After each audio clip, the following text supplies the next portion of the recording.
다 같이 손 뻗으면서 찬양하겠습니다. 하나님의 사랑이 하나님의 사랑이 당신의 삶 가운데 가득하기를 축복합니다. 하나님의 은혜가 우리 가운데 가득하길 기도합니다. 하나님의 사랑이 당신의 삶 가운데 가득하기를 축복합니다.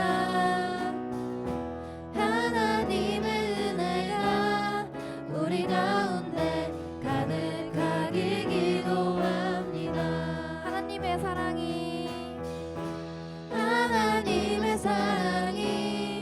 당신의 삶 가운데 가득하기를 축복합니다.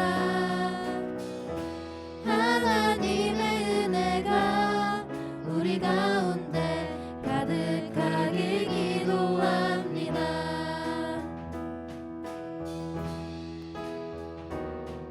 우리 옆 사람을 향해서 손을 뻗으면서 다 같이 축복해 주십시다. 하나님의 사랑이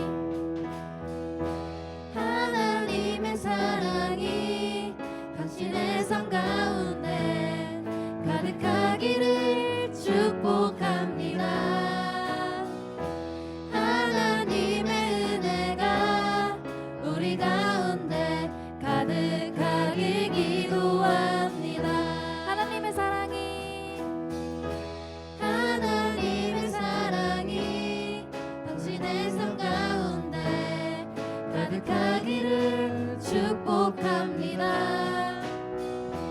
하나님의 은혜가 우리 가운데 가득하길 기도합니다.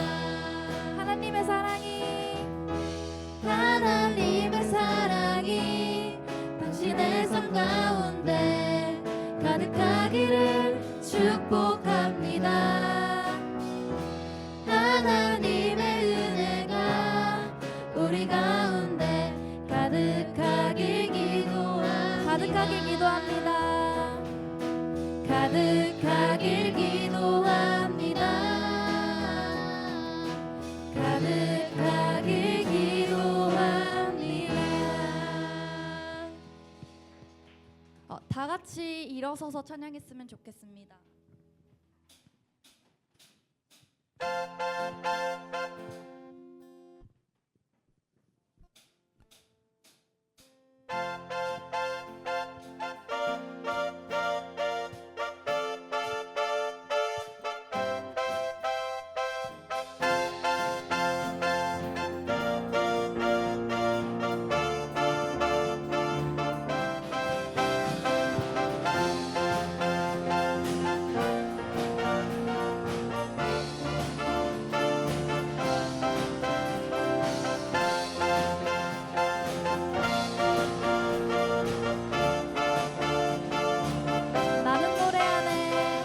나는 노래하네 자유케 하신 주의 사랑 모든 것을 내어주시고 우리를 구하셨네. 나는 노래하네 날 구원하신 주의 은혜 모든 것을 주께 맡기고 내 삶 주께 드리리.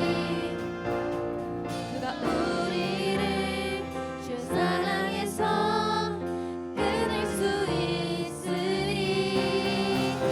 나 이제 주만 위에 살겠네. 그 어떤 것도 얻지 못하네. 주님의 사랑 작은 나를 감싸네. 오 주의 영광 안에 살겠네.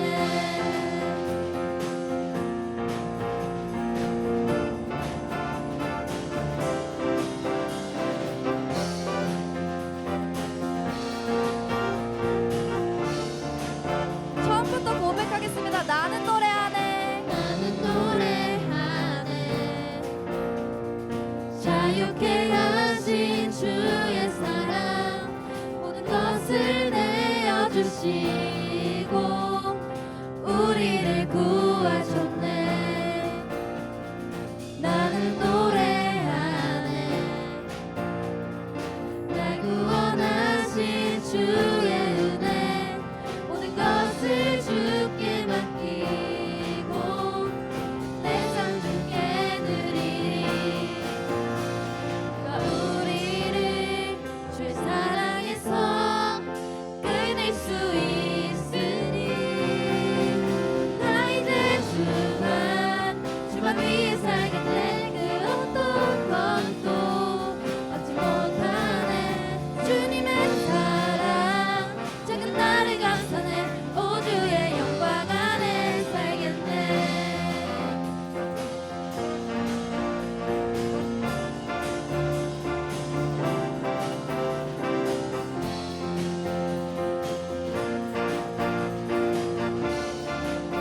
나 이제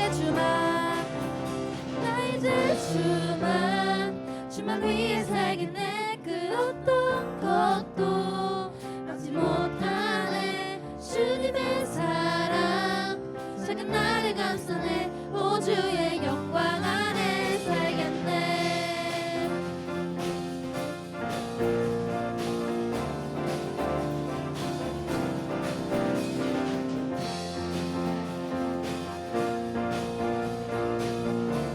목소리로 찬양 드리겠습니다. 나 이제 주만 위해 살겠네. 그 어떤 것도 얻지 못하네. 주님의 사랑 작은 나를 감싸네. 오 주의 영광 안에 살겠네.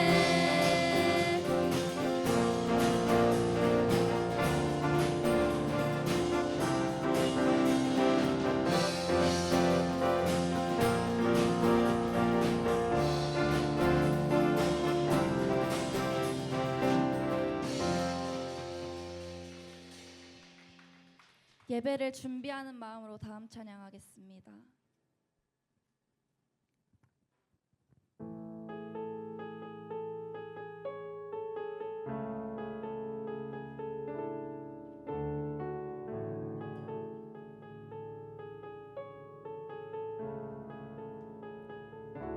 나의 사랑 너는 어여쁘고 당귀하다. 너는 보석보다 귀하다. 내가 사랑스럽지 않을 때 너는 온전히 사랑하고 나가 함께하려 내가 왔노라. 주의 사랑, 이 사랑은 결코 변치 않아. 모든 계절 돌보시네. 풀은 마르고 꽃은 시드나 주의 말씀은 신실해. 실수가 없으신 주만 바라라.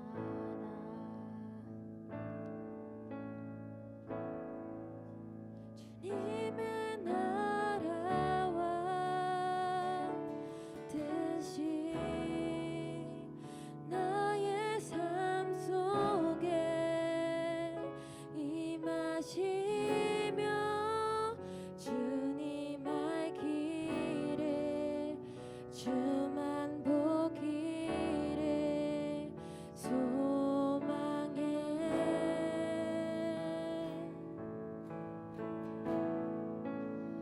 거룩히 살아갈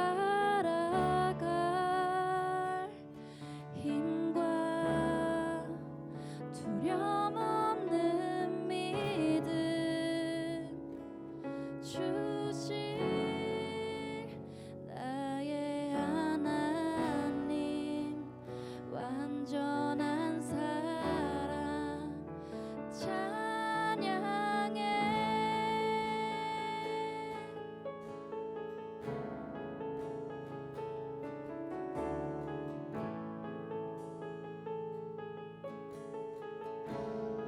처음부터 고백하겠습니다. 나의 사랑 너는 어여쁘고 참 귀하다. 너는 보석보다 귀하다.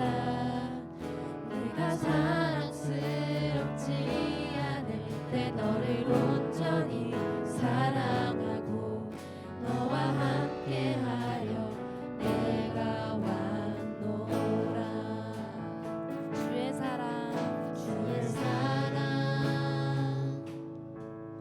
이 사랑은 결코 변치 않아. 모든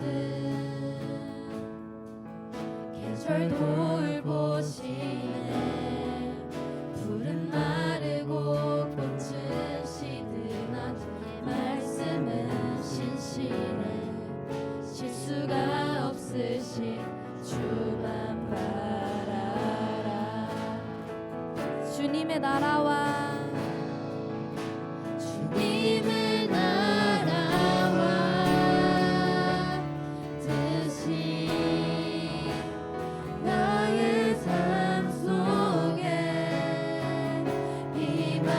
임하시며 주님 알기를 주만 보기를 소망해.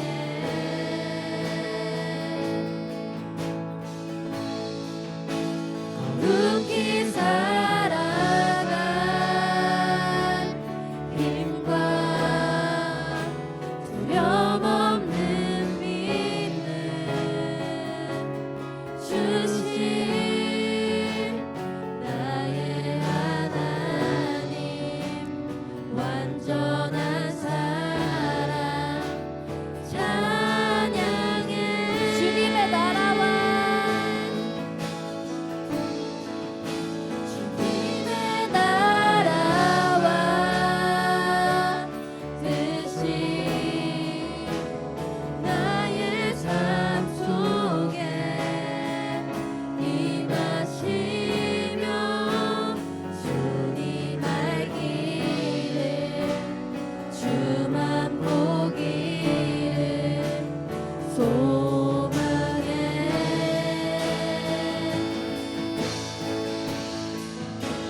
굳게 살아가 힘과 두려움 없는 믿음 주신 나의 하나님. 완전한 사랑 다 같이 손 들면서 다시 고백하겠습니다. 주님의 나라와 주님의 나라와 뜻이 나의 삶 속에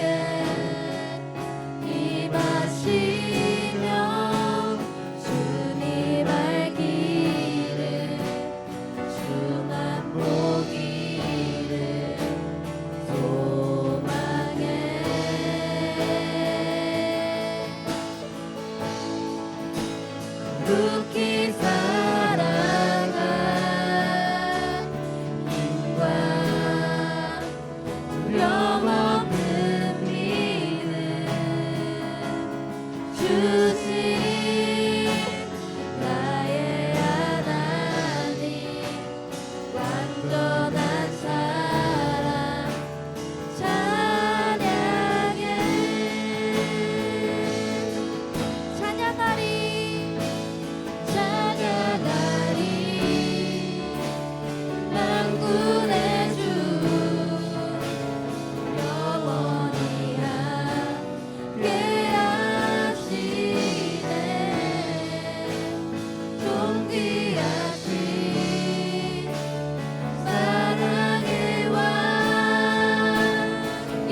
오늘은 마태복음 6장 11절에서 13절의 말씀을 가지고 우리가 오늘 주기도문의 마지막 내용을 함께 나누어 보고자 합니다. 또한 이 내용은 시편 145편의 말씀, 다윗의 고백과 상충되는 부분이기에 우리가 함께 오늘 말씀을 읽고 그 말씀에 대해서 나, 너, 우리라는 제목으로 함께 말씀을 나누고자 합니다.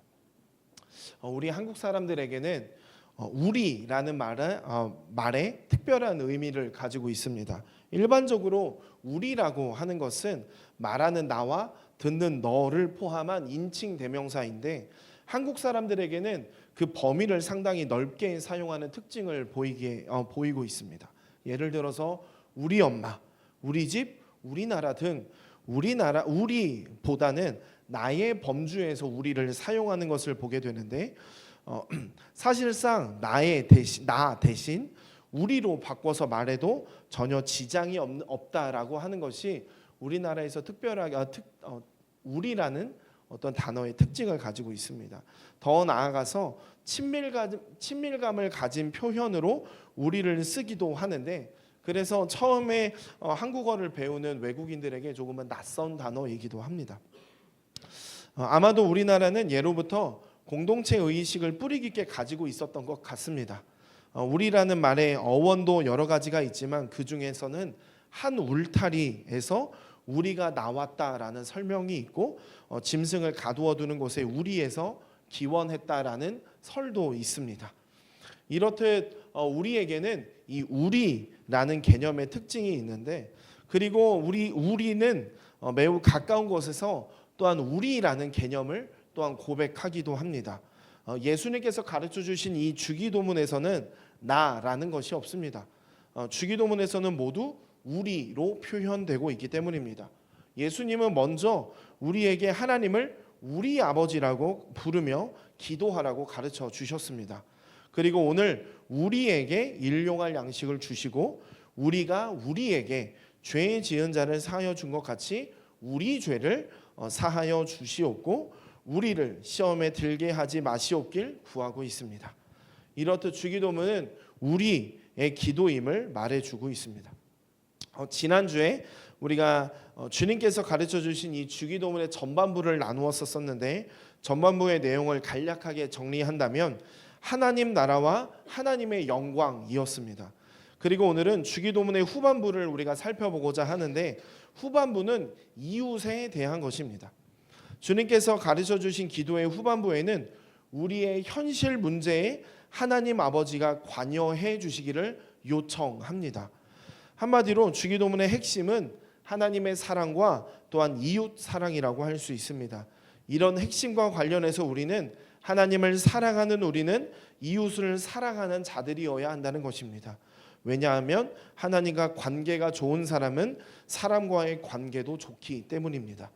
이런 개념을 가지고 우리는 오늘 성경에서 하나님을 사랑하고 사람을 사랑한 대표적 인물 다윗의 기도를 본문으로 주기도문의 후반부를 살펴보고 우리의 기도가 어떠해야 하는지 우리가 함께 고민해 보며 우리의 삶에서 주님께서 가르쳐 주신 기도대로 살아가는 기도하는 우리가 되기를 소망합니다.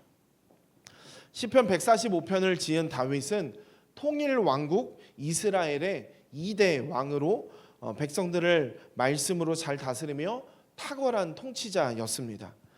그렇게 그는 하나님 마음에 합한 자였습니다. 하나님 마음에 합한 다윗은 먼저 예수님의 주기도문처럼 하나님 나라를 위해 기도하는 자였습니다. 본문 바로 앞절인 13절의 말씀은 이렇습니다. 주의 나라는 영원한 나라이니 주의 통치는 대대에 이르리이다. 다윗은 주의 나라가 영원하고 주의 통치가 대대에 이르기를 기도하며 찬양하는 그런 왕이었습니다. 그는 사도행전 13장의 말씀과 같이 하나님 마음에 맞는 사람이었습니다. 우리는 이를 통해서 보게 되는 것은 우리가 계속 나누게 되겠지만 하나님과 마음이 맞고 하나님을 사랑하는 사람이어야지만 비로소 이웃을 사랑할 수 있게 된다는 것입니다. 시편 145편은 사람을 사랑하는 다윗 왕의 면모가 잘 드러나는 시입니다.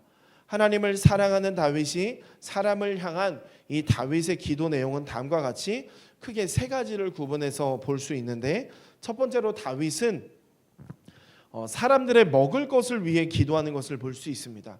15절의 말씀입니다. 모든 사람의 눈이 주를 앙망하오니 주는 때를 따라 그들에게 먹을 것을 주시며. 다윗은 하나님께서 때를 따라 사람들에게 먹을 것을 주시는 하나님을 고백하며 더 나아가 사람들에게 먹을 것을 주시기를 기도하는 것입니다. 하나님께서는 다윗의 기도와 같이 자녀들의 필요를 공급하시고자 그 손을 펴시는 분이십니다. 그리고 때를 따라 채우시는 분이십니다. 육신으로 살아가는 인간에게 이 양식의 문제는 소홀할 수 없는 문제인데 예수님도 오늘날 우리에게 일용할 양식을 주시기를 기도하셨습니다. 다윗은 때를 따라 주시는 하나님을 고백하며 지금도 먹이시고 앞으로도 먹이실 하나님께 고백하는 것입니다. 보통 성경에서 먹을 것이 나올 때는 기본적으로 육의 양식, 우리가 먹는 것을 말하기도 하지만 양식에 대해서 이보다 더 확장해서 보면 영의 양식도 내포되어 있습니다.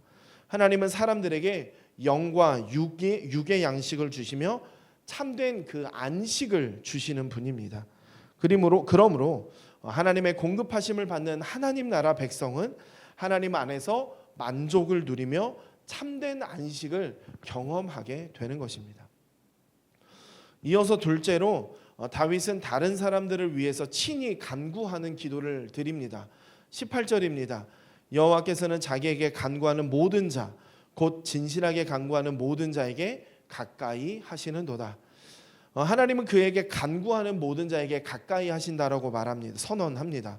이것은 관계를 의미하는데 하나님께서는 어느 누구를 막론하고 하나님께 나와 부르짖는 자에게 가까이 하시며 궁극적으로는 그의 간구를 들으시는 분이다라는 것입니다. 그렇게 하시기를 또한 간구하고 있습니다. 하나님께 기도하는 자에게 하나님은 가까이 하시며 그와 인격적인 관계를 맺으시고 필요한 모든 것을 넘치도록 채워주십니다. 그러나 이러한 속성 때문에 자칫 잘못하면 신자, 성도의 우리의 기도의 대상이 오로지 자기 자신이 될 수도 있습니다. 기도가 나를 위한 기도만 될 수도 있다는 것입니다.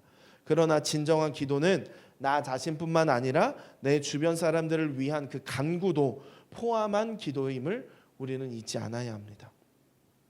예수님은 주기도문에서 우리가 우리에게 죄 지은 자를 사하여 준 것 같이 우리 죄를 사하여 주시기를 기도하셨습니다. 여기에서 죄의 어원은 빚을 의미하는데 당시 유대인은 죄를 하나님께 빚진 것으로 생각했습니다. 그래서 이 기도는 하나님께 내 빚을 탕감 받았으니 나도 다른 사람의 빚을 탕감해 주겠다라고 하는 관계의 문제에서 이해해야 합니다.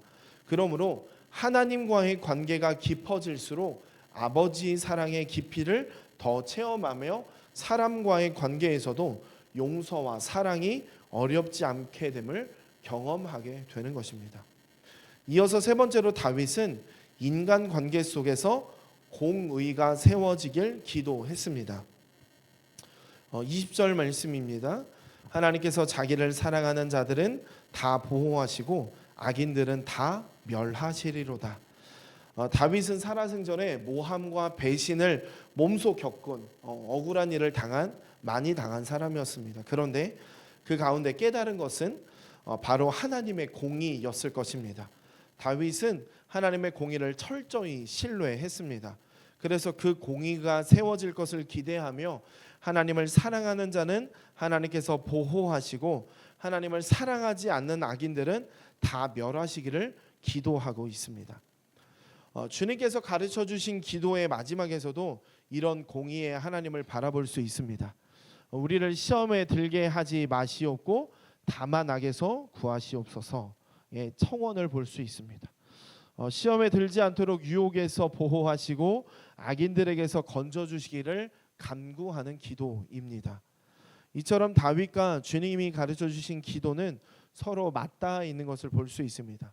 결코 나 자신만을 위한 기도가 아님을 발견하게 되는데 이것은 모두 우리를 위한 청원입니다. 나와 공동체 구성원 모두의 필요를 위한 것입니다. 다윗도 예수님도 자신을 위해서만 기도한 것이 아니라 이웃을 위해서 사람을 위해서 기도한 것을 볼 수 있다는 것입니다. 정리하자면 주기도문의 전반부는 하나님을 구하는 것이고 후반부는 이웃을 위해 간구하는 것들입니다. 우리가 기억할 것은 내 필요를 채우는 것만으로 세상은 유지되지 않습니다. 공동체 전체의 필요가 채워질 때 비로소 진정한 안식과 참된 평강이 있습니다. 웨스트민스터 소요리 문답 107문답은 주기도문의 결론이 우리에게 무엇을 가르치는지에 대해서 고백합니다. 전사님이 질문하면 친구들이 답하겠습니다. 주님께서 가르치신 기도의 맺은 말은 우리에게 무엇을 가르칩니까? 대개 나라와 권세와 영광이 아버지께 영원히 있사옵나이다. 아멘. 이라는 주님께서 가르치신 기도의 맺은 말은 우리로 하여금 기도할 담력을 오직 하나님께로부터 얻고 나라와 권세와 영광을 하나님께 돌림으로써 기도할 때에 하나님을 찬송할 것을 가르칩니다. 우리의 기도를 들어주시리라는 소원과 확신의 표시로 우리는 아멘이라고 합니다. 주기도문의 결론은 나라와 권세와 영광이 아버지께 있사옵나이다. 아멘입니다. 주기도의 제일 처음과 끝은 모두 하나님께 영광을 돌리고 하나님께서 그렇게 이루어 주실 줄로 믿는 고백으로 마칩니다. 주님은 어느 것 하나 뺄 수 없고 더하지 않아도 되는 완벽한 기도문을 우리에게 주셨습니다. 이 기도의 내용은 예수님께서 이 땅에 오셔서 행하신 일들이며 주님은 이제 우리가 그 뒤를 이어서 이것을 위해 함께 기도하고 또한 애쓰기를 원하십니다. 하나님 나라는 공동체입니다. 모두 우리입니다. 그래서 하나님 나라 공동체에서는 개인주의가 싹틀 공간이 없습니다. 개인주의가 싹틀 틈도 없습니다. 나만 소중한 것이 아니라 내 옆 사람도 내 몸처럼 소중한 존재입니다. 그러므로 그리스도인이 타인을 위해 기도하는 일은 필수적입니다. 내 몸 어딘가가 아프면 온몸이 다 함께 고통을 겪는 것처럼 내 주변 사람의 아픔을 내 몸의 아픔이자 내 몸의 어려움을 받아들여야 하는 것이 우리여야 합니다. 지금까지 살펴본 것처럼 주님의 기도에서는 모두 우리가 주체가 되어 기도하고 있습니다. 이 사실은 우리가 그동안 너무 나만을 위해서 기도를 드리지 않았는지를 돌아보게 합니다. 전도사님은 한때 한동안의 기도 제목이 제발 남들을 위해서 기도하는 것이 기도 제목이었습니다. 왜냐하면 전도사님이 죄가 많은 것을 깨닫고 아직도 그 죄 가운데서 허우적대고 내가 아직 나의 죄를 위해서 기도하고 있지 밖에 못하고 있는 나 자신이 너무나도 힘들었기에 제발 이제는 내가 남을 위해서 기도할 수 있는 내가 되기를 기도 제목 그것이 전사님의 한동안의 기도 제목이었던 것 같습니다. 우리 공동체를 위해서 내가 사랑하는 사람을 위해서 사랑하는 친구를 위해서 내가 사랑하는 가족을 위해서 또 아직 사랑하지 않지만 친하지 않지만 함께 예배드리고 있는 이 고등부 공동체 한 영혼을 위해서 기도하는 것이 얼마나 귀한 것인지를 깨달을 수 있는 우리 친구들이 되기를 소망합니다. 이제 우리는 우리의 일상적인 기도는 어떠한가 늘 고민해야 합니다. 우리의 기도가 예수님이 기도하신 것과 같은지 점검하는 날마다의 우리가 되었으면 좋겠습니다. 우리 주님의 기도는 하나님 중심이었고 내가 아닌 우리를 위한 기도였습니다. 주님이 가르쳐 주신 기도에 맞게 우리의 기도 제목을 구체적으로 생각해보는 우리가 되었으면 좋겠습니다. 늘 고민하면서 주님의 방향대로 우리의 기도를 조금씩 조정해 나가며 그렇게 우리는 주님께서 원하시는 기도를 통해서 한 발자국 더 하나님께로 나아가는 참된 하나님의 사람이 되기를 소망합니다. 더 나아가 우리 공동체의 필요를 듣고 함께 기도하는 우리가 되었으면 좋겠습니다. 우리가 함께 노는 건 너무 중요하지만 함께 모여서 서로 함께 기도 제목을 나누고 서로를 위해서 기도할 수 있는 우리 고등부 공동체가 되기를 소망합니다. 그렇게 우리는 함께하는 우리가 되기를 소망합니다. 어려운 일일 수도 있지만 우리가 함께 기도 제목을 나눔을 통해서 하나님께서 우리에게 주시는 놀라운 은혜를 누리는 우리 고등부 친구들이 되기를 소망합니다. 우리 함께 찬양하시고 기도하겠습니다.